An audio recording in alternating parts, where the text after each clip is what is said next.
phrase translated. Otherwise, it's not possible. Okay. Ladies and gentlemen, thank you very much for this opportunity. Well, the introduction has already been voiced, and now to proceed with the presentation of Professor Balla, Professor Shkolyk would like to add his presentation and deliver his speech on General Act on Administrative Procedure and Special Legal Acts.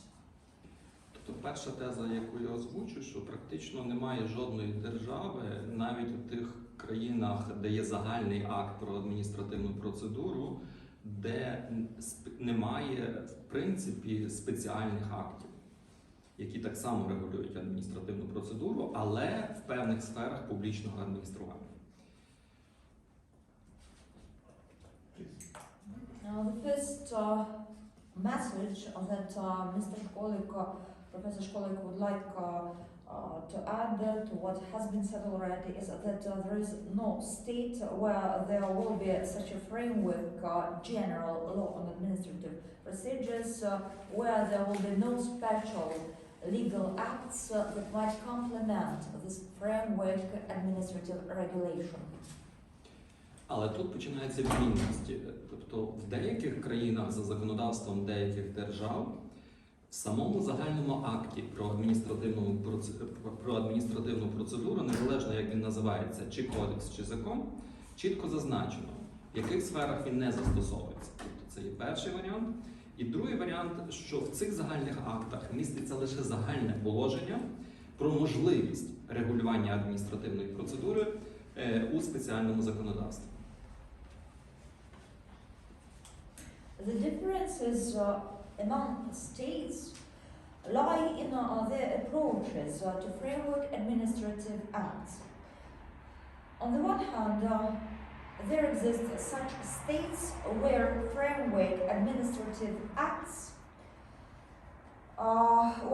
have either role of law or they function as codes, and they might regulate these relationships which do not apply to the relations in identical spheres in other countries.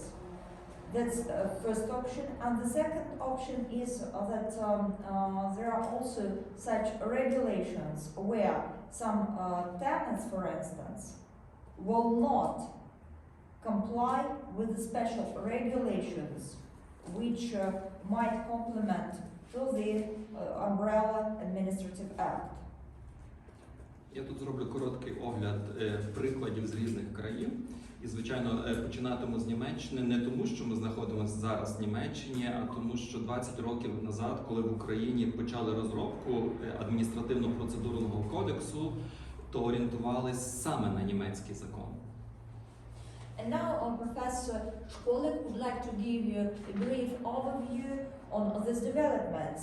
Professor Shkolyk says that the first country that might serve as an example for Ukraine most probably is Germany, since 20 years ago, back then, when Ukraine in its independence, with its independence once declared, started the first steps towards advancement of administrative procedure,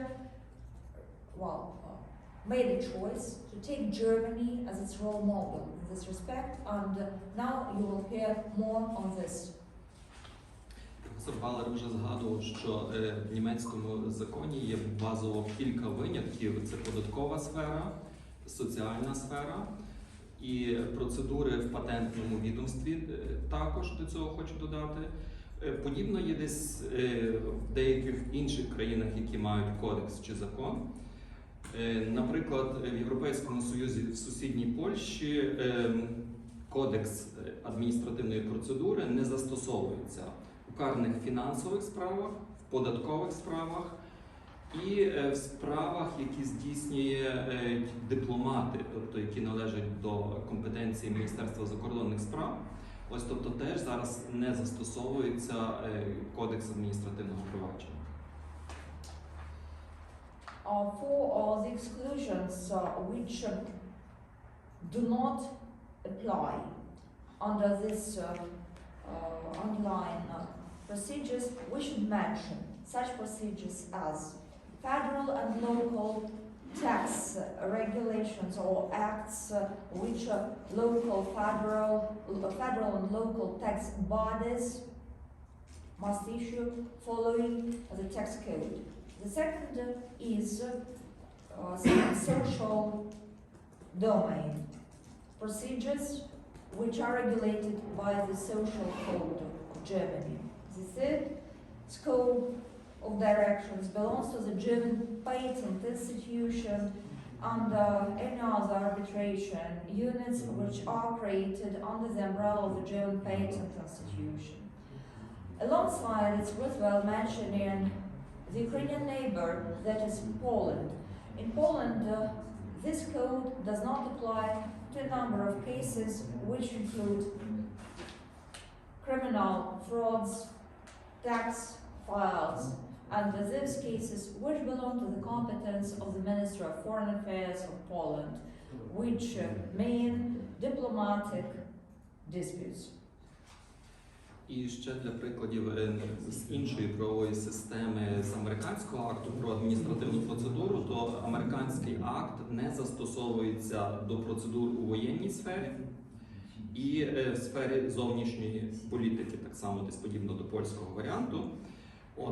Тобто, підсумовуючи, ми бачимо тут все-таки відсутність однакового підходу в залежності від юрисдикції, в залежності від країни. And another case study to refer to is the Federal Administrative Act of the United States of America, where also the code or the act does not apply to the procedures attached to the military field and the procedures in foreign affairs, foreign policy. To sum it up, it should be mentioned that in administrative legislation of a variety of states, there is no universal approach that might fit the needs and cater to the necessities of the states at cross-cutting angles, so to speak, and that means that everything will depend solely on jurisdiction and on each specific country in each specific case. Але я повернусь тут до Німеччини і зверну увагу, що все-таки винятки в німецькому законі є достатньо широкими. Тобто сфера податкова, сфера соціальна – це дуже широка сфера застосування адміністративного законодавства. І німецька правова система тут є до кінця послідовною, бо тут, крім цього, що це згадується в процедурному законі, діють ще окремі фінансові, соціальні, адміністративні суди. Тобто, крім загальних адміністративних судів, діють ще фінансові і соціальні суди, як вид адміністративний. And when taken overall, it's indeed necessary and quite expedient to get back to the experience of Germany that it has gained behind it for the moment. That means that Germany now has a very broad competence in terms of administrative regulation to include tax, social and patent domains. That means that today we have a broad scope of issues and cases which should be regulated under these procedures following the current German legislation. And in terms of procedures, we should also keep it in mind that in Germany there function three types of courts, not only general administrative court but also social administrative court and financial administrative court.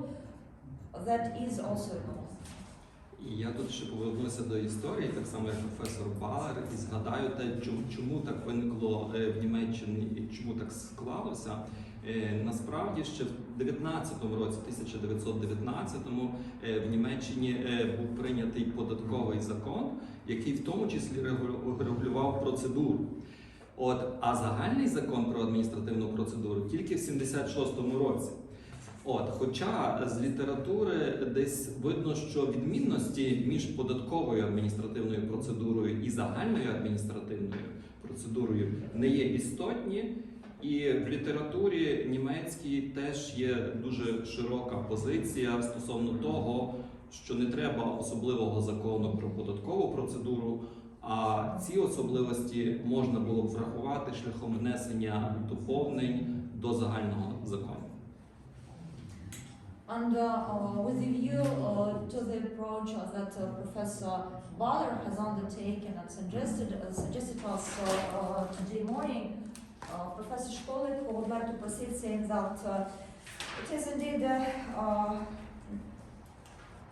highly recommended to look into the history of the German law and to trace the evolution of this law back to 1919. When the German tax law was adopted to regulate the tax administrative issues in Germany. And another step here is implementation of another general administrative law, but of common general framework nature that was implemented in 1976. Well, if we look at the literature references which govern the administrative procedures in Germany, then you will see that there are numerous references to tax generalizations, and today we can trace indeed a very broad pause on how to approach these two domains. And taking that, there are practically no substantial differences in the both domains. It's indeed expedient to approach rather the general administrative law with more amendments than to dwell separately on tax law and separately on general administrative law. That means that most probably we should say goodbye to the tax procedure, while to leave the way it is general administrative law and help it develop through the amendments that will be attached to the tax regulations.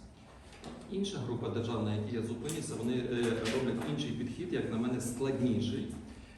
В них не визначено чітко сфери, на які не поширюється закон загальний про адміністративну процедуру, але зазначається, що таке можливо.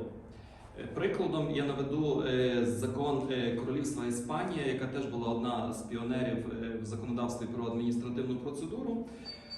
І в новій редакції 2015 року іспанського закону про загальну адміністративну процедуру у публічній адміністрації закріплено, що лише законом, але якщо це ефективно, якщо це пропорційно та необхідно для досягнення відповідних цілей процедури, а також належно мотивовано, може бути передбачено додаткові чи відмінні процедури у порівнянні з тими, що передбачені загальним законом.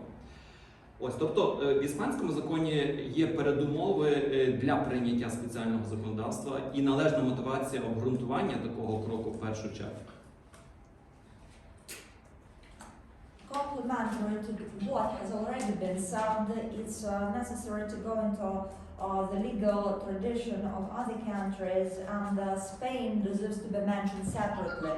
Well, as one of the flagship countries in this domain, it's necessary to say that Spain adopted its administrative law in 2015, and that was the General Administrative Act that came into force right then, and it had in it such principles as legitimacy of decisions and focus on primarily rule of laws and effectiveness, principle of proportionality, principle of motivation, and also that offered a window of changes that were welcome in case of necessity to be amended to this regulation. And today, for instance, when this law is compared to others, when there is no precise need to discern the right of law, so they see it as a way out to have this law and to amend it whenever the need is there. That's it. But again, being motivated by proper factors and taking into consideration necessity to function within this framework as required. And also be proportionate, that's And proportion. important. Yes, that's Е, proportionate. Наступне я назву кілька країн пострадянського, колишнього Радянського Союзу, які раніше, ніж Україна, прийняли закони про адміністративну процедуру. Я назву приклади Азербайджану і Казахстану, який минулого року прийняв адміністративно-процедурний кодекс. Так їхні законодавчі акти ще більш розмито взагалі визначають оце співвідношення. Наприклад, в азербайджанському законі про адміністративне провадження є така норма, що спеціальними законами можуть бути встановлені положення, які доповнюють закон. Ось в адміністративно-процедурному процесуальному кодексі Казахстану теж достатньо конкретне, мінімально конкретне формулювання, що особливості здійснення процедур встановлюються законами. Більше того, наступне речення цього кодексу передбачає, що кодекс регулює відносини, пов'язані із здійсненням адміністративних процедур, не врегульовані законами Казахстану. If we go to the background of the post-Soviet countries, then we should recall that Azerbaijan and Kazakhstan adopted the administrative procedural code before Ukraine. And for the moment, the administrative procedural code of Azerbaijan, for instance, and Kazakhstan differ from what Ukraine has, since principle of proportionality and proportionality as such is slightly scattered there.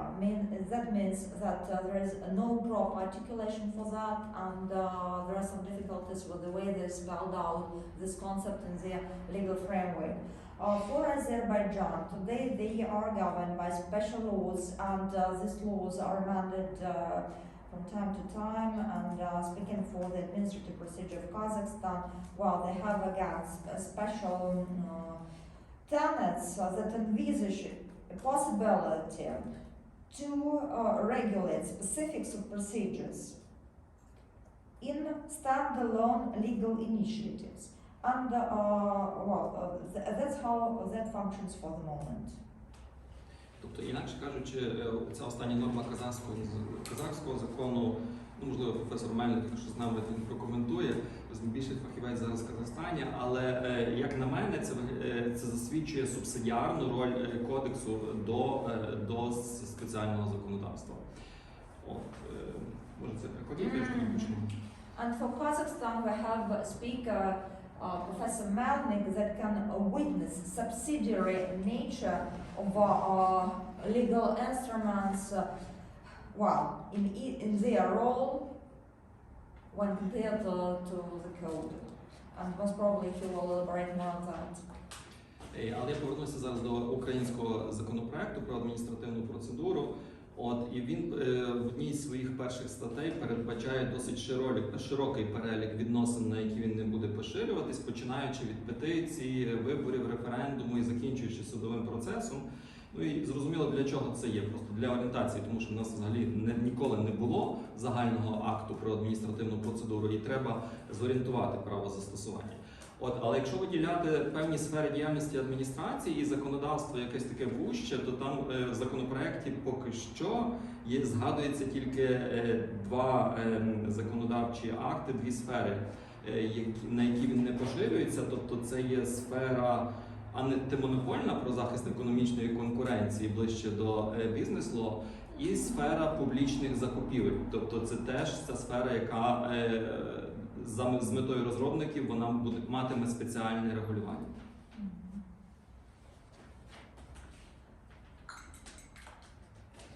Speaking about Ukraine, we should mention that for the moment Ukraine can differ from the point of scope of regulation. Today, the Ukrainian administrative procedures, meaning the bill that is being elaborated, has in it a broad scope of relationships that this administrative procedure aims to govern.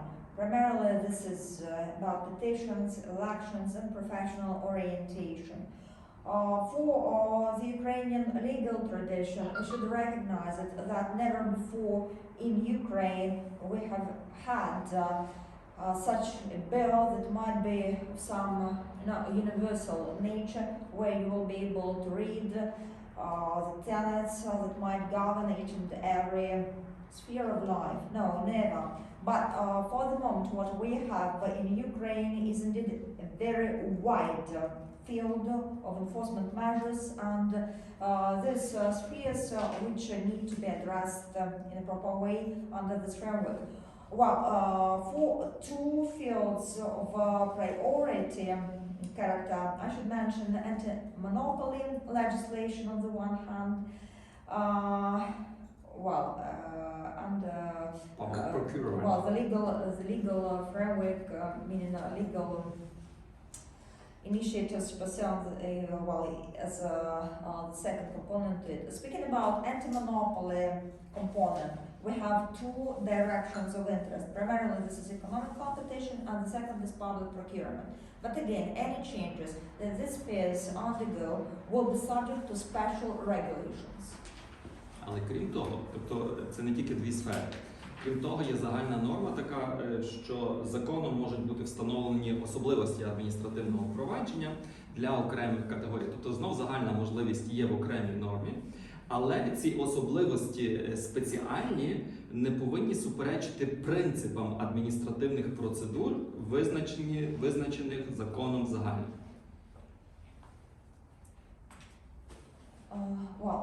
Speaking about administrative enforcement in Ukraine today, we have disparate categories of the general public that should be addressed by way of these legal instruments. And again, social criteria or social differences should be another focus of interest that will be subject to specific instructions, but yet they will be echoed to the general framework. На мою думку, пропонована ця норма, вона є достатньо м'якою. І з неї випливатиме, що практично у всіх сферах, якщо буде належне лобіювання, можуть бути прийняті спеціальні законодавчі акти, які будуть регулювати спеціальну адміністративну процедуру.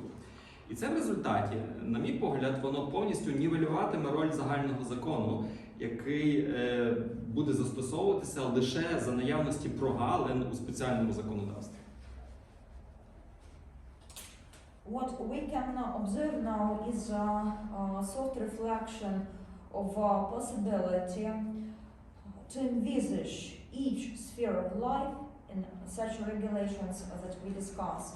Certainly, alongside with these innovations, we can refer to the possibility of lobbying a number of ambitions in legal field in terms of betterment of the special procedures that are related to the administrative procedures in Ukraine.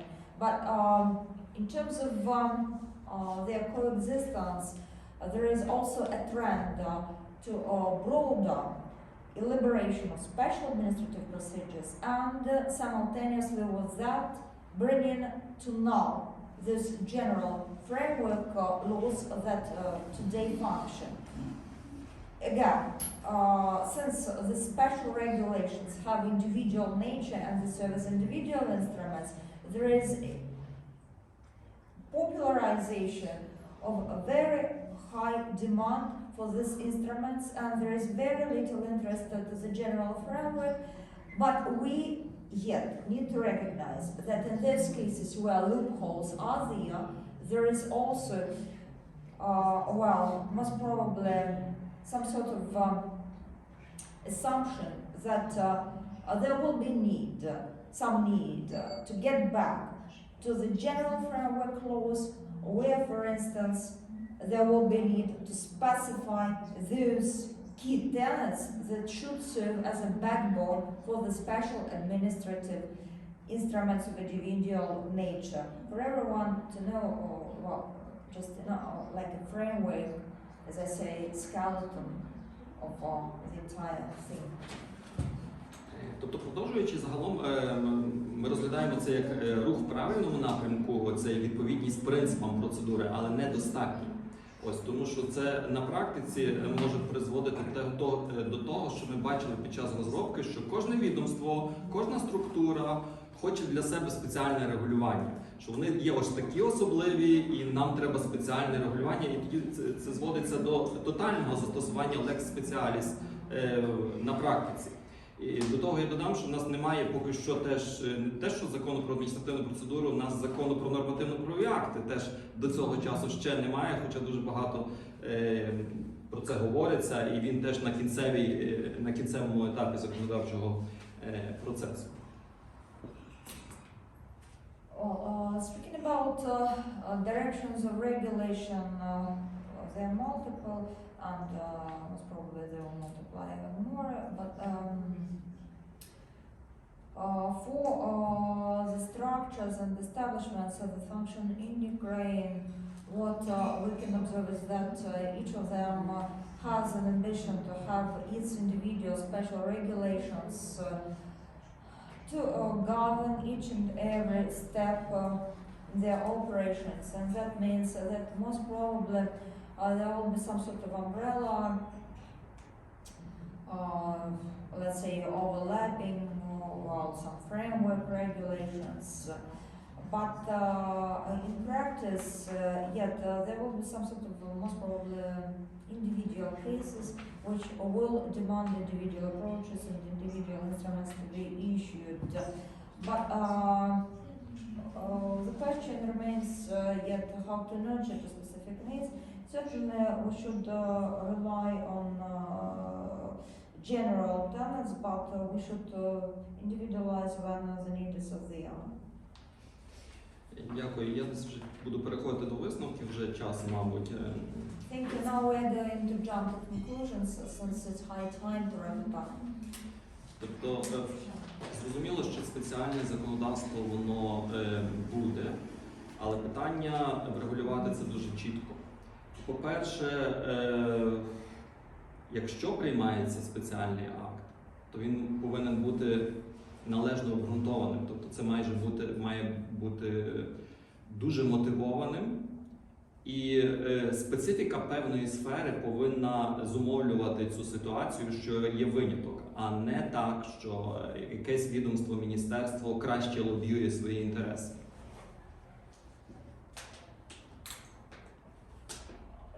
If we speak about necessity to introduce some special law, such law should be in place.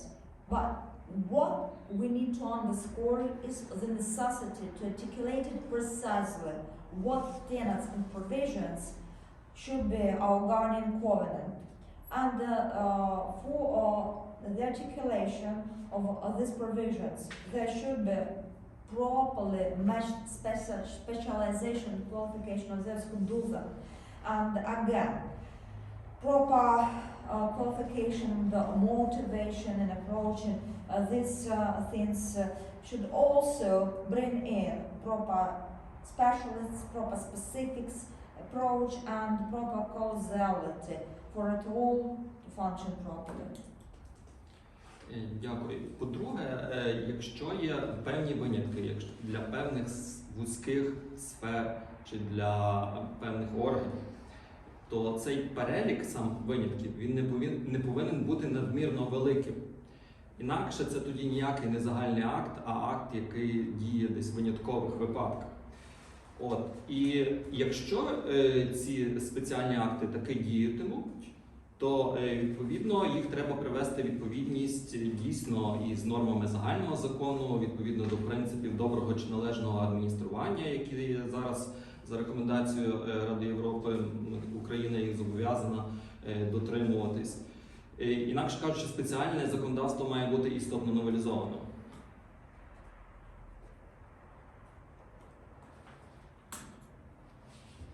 For the exclusions, they should be allowed in, and they should function for narrow fields and for disparate bodies.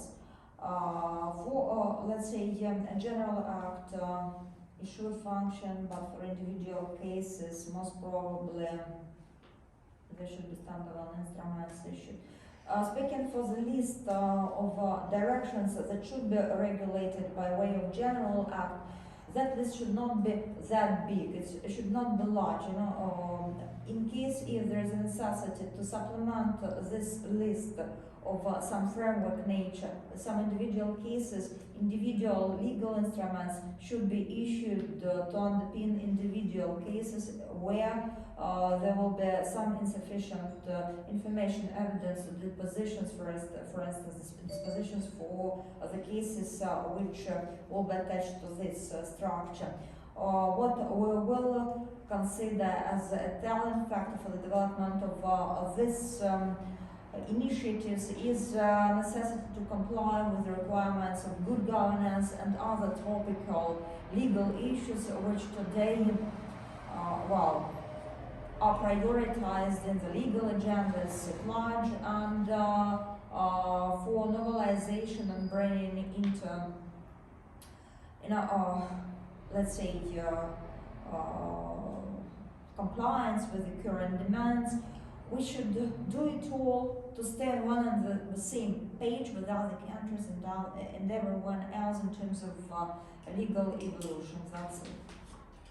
І остання теза, на яку я хочу звернути увагу, що з метою запобігання можливим колізіям між нормами загального майбутнього акту про адміністративну процедуру і спеціальних законодавчих актів, все-таки треба підсилити оцю норму, що спеціальні законодавчі акти повинні відповідати не лише принципам адміністративної процедури, а загалом не повинні суперечити загальному закону чи кодексу.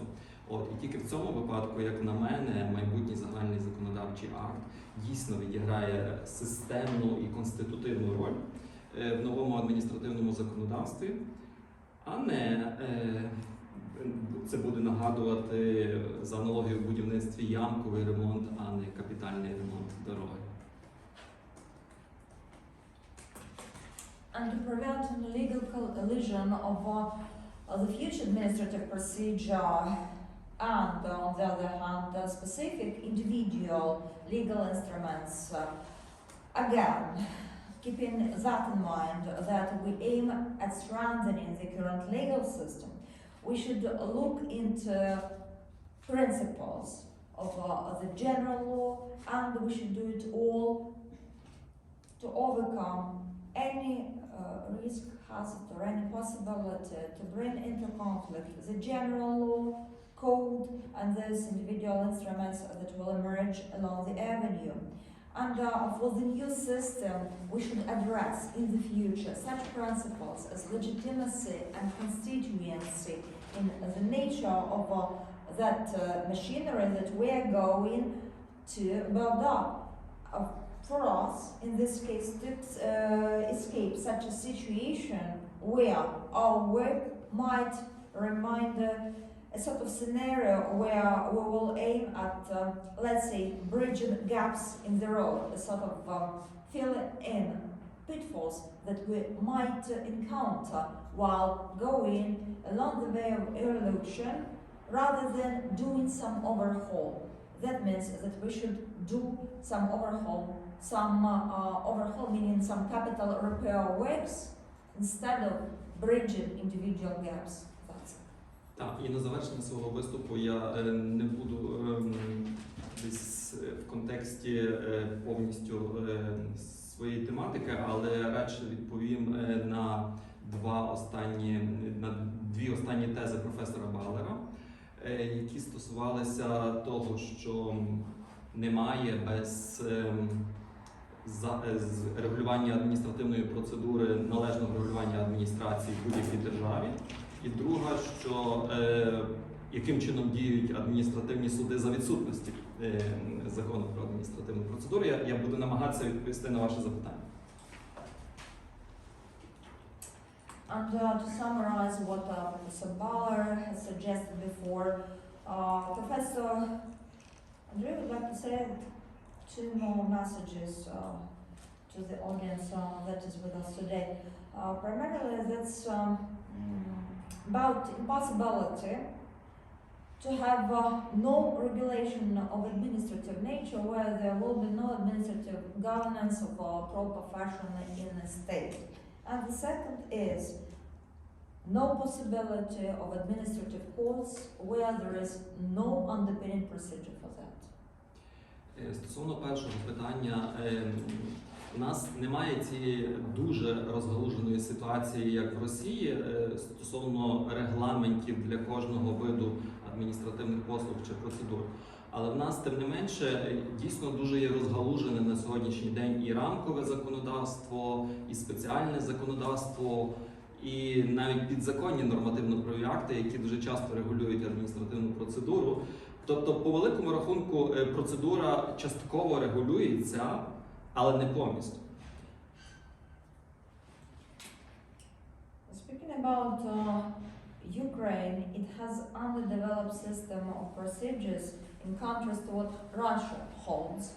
Russia has a very elaborated system when compared to what Ukraine can offer. And for the legal initiatives, there are too many elaborations in terms of framework laws, individual legal instruments, secondary legislation. But speaking about procedures, we will take into account what has been gained over the past, and then we will transport all of this into the future. Це може звучатиме пафосно, але один зараз з основних лобістів, заступник міністра юстиції Олександр Панчук, він називає цей закон про адміністративну процедуру майбутньою другою конституцією. Mr. Panchuk, that is Deputy Minister of Justice of Ukraine today, he says that lobbyism for the current effort in administrative procedure will resemble a sort of another endeavor towards implementation of a new constitution for Ukraine. Стосовно адміністративного судочинства, в нас в Кодексі адміністративного судочинства є можливість для адміністративних судів перевіряти діяльність публічної адміністрації за 10 критеріями, які, по суті, є принципами адміністративної процедури. Тобто вже з 2005 року в статті 2 Кодексу адміністративного судочинства це закріплено, і воно не змінилося навіть в новій редакції Кодексу адміністративного судочинства, що адміністративні суди можуть перевіряти не лише законність, але й пропорційність, розумність строків застосування і так далі. Це, як на мене, удар нижче пояса для адміністрації, яка не завжди це знає.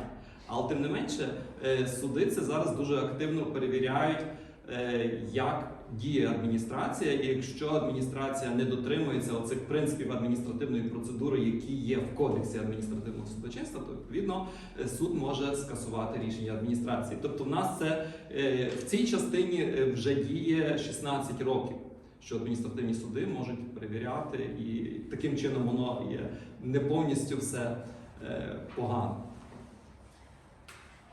For the current situation in the administrative judiciary, it should be noted that the Court of Administrative Judiciary today envisages a possibility to check performance of competent bodies empowered to issue administrative safeguards or instruments of special nature. And let's say for 16 years since the administrative code was issued, the administrative courts in Ukraine have been vested with such mandates. And today, for the principles that govern their work, we should look up Article 2 of Administrative Judiciary Code of Ukraine, dated 2005, to see how all this functions and what demands are advanced towards these bodies. For the current situation, it looks like a hazard of getting, very deep knockdown, very hard knockdown, so to speak, where such institutions which serve as issues of such legal instruments will bend before the courts when those will look into legitimacy on the one hand and on the other hand proportionality when performance of such competent bodies will be assessed and qualified by the courts. Дякую, очікую питань. Thank you very much. I'm looking forward to your questions.